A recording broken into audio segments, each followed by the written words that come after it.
Hi everyone and welcome to this video in the Thrive in EFL channel. I'm very excited because today it's not going to be a long one, but I want to share my top tip for planning for success. And planning in teaching and training is just crucial. You cannot live without it.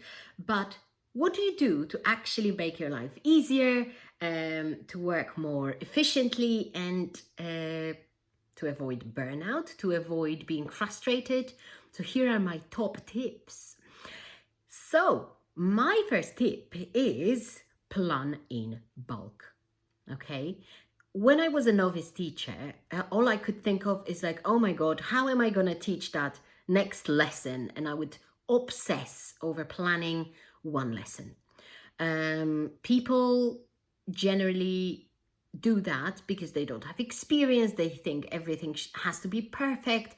Very often they are straight after their initial training. So they are just used to that sort of mode of planning like crazy, focusing on each lesson. But when you think about your goals, okay, for example, in CELTA, you're planning because you have to sort of prove that you're progressing in your teaching. And in each lesson, that's what you do. It's not your main goal to help students progress. Your main goal is to learn how to be a teacher, okay? So that's why the planning is quite extensive. However, when you start your teaching career for good, the goals change. And you just have to realize that it's no longer just, oh, I'm going to make this fabulous lesson, and because I found that lovely material, it's fantastic and students are going to love it, and that's just it. That's the goal. No, it's not just your goal. That's not good enough. I don't think that's effective teaching.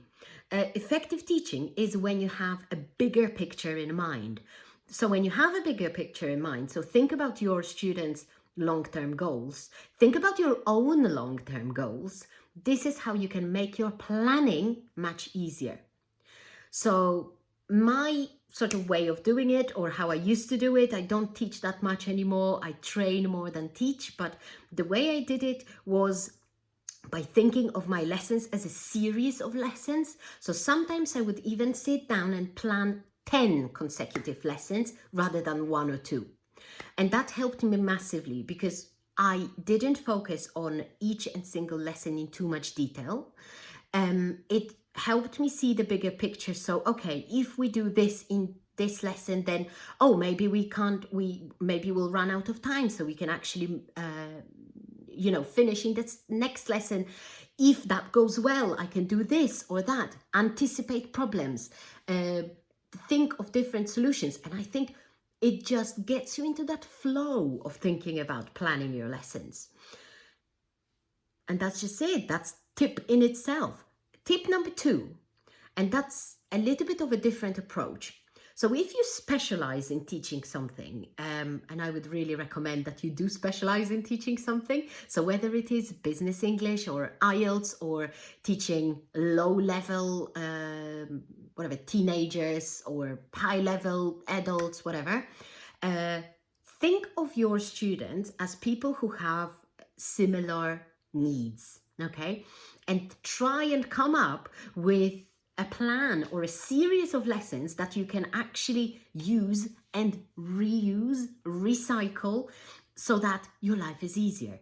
I mean, I know that all of you, we all work in different sort of circumstances, schools for different people, as freelancers, whatever.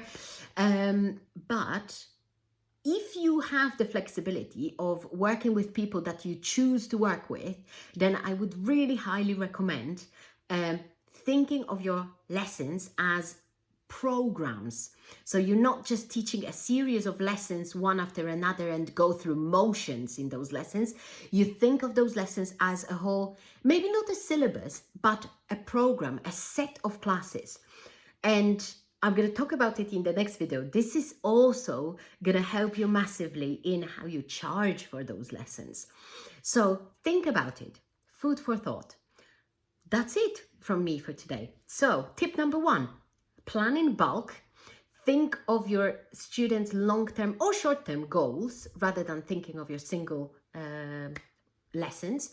And tip number 2, if you can, and if you're specialized, think of your lessons, lesson planning as planning programs rather than single lessons. Okay, let me know what you think.